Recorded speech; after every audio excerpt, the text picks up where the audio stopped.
Dutch beach volleyball player Steven van de Velde, who was convicted of raping a 12-year-old girl in 2014, has broken his silence following the uproar surrounding his participation in the 2024 Paris Olympic Games. The 30-year-old athlete, who was 19 at the time of the crime, was sentenced to 4 years in prison in 2016 by British authorities and was released a year later. Despite his criminal history, van de Velde represented the Netherlands in beach volleyball at the Olympics, a decision supported by the Dutch Volleyball Federation, Nevobo. Van de Velde's inclusion in the Olympics has ignited widespread outrage on social media and sparked intense debates, with many questioning the appropriateness of allowing a convicted sex offender to compete in such a prestigious event. Critics argue that his presence is incompatible with the values of the Olympic Games, which are supposed to exemplify excellence and integrity. In an interview with Dutch national broadcaster NOS, van de Velde acknowledged the intense pressure and criticism he faced before and during the tournament. "I definitely had moments where I considered quitting, both before the tournament and during it," he admitted. However, he emphasized his determination to not let others bully him away from the sport. Van de Velde, alongside his teammate Matthew Emmers, advanced to the round of 16 before being eliminated by Brazil. He was reportedly booed on multiple occasions during the games, which he acknowledged had affected his performance. Despite this, van de Velde expressed understanding of the public outcry, stating, "Do you want somebody with a history? Can he stand on the podium? That is a legitimate question to ask. But I'm not the person I was 10 years ago."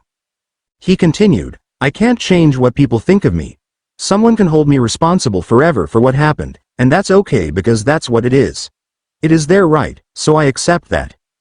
Safeguarding organizations and athletes' reactions. The controversy surrounding van de Velde's Olympic participation has drawn criticism from various safeguarding organizations and sports officials. Juris Colin, CEO of the U.S. Center for Safe Sport, expressed deep concern about the message his participation sends, especially given the presence of minor athletes at the Games. "This sends a dangerous message that medals and money mean more than athletes' safety. Participation in sport is a privilege, not a right," she stated. Australian chef de mission Anna Mears also weighed in, asserting that any athlete or staff member with a similar conviction would not be allowed to join the Australian team. "We have stringent policies on safeguarding within our team," Mears said, highlighting the stark contrast between Australia's approach and the Dutch decision. Nevobo's defense and the Dutch NOC's position. Michel Everett, the general director of Nevobo, defended the federation's decision to support van de Velde's return to the sport. He explained that Nevobo had engaged in extensive discussions with the Dutch National Olympic Committee, NOC, the International Volleyball Federation, FIVB, and van de Velde himself before allowing him to resume his career. He was convicted at the time according to English law, and he has served his sentence. "From then on, we have been in constant contact with Steven, who has now been fully reintegrated into the Dutch volleyball community," Everett stated.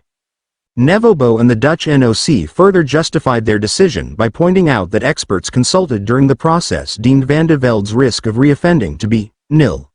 Since his release in 2017, van de Velde has gradually returned to international competition under close supervision, meeting all the qualifications required to compete in the Olympics.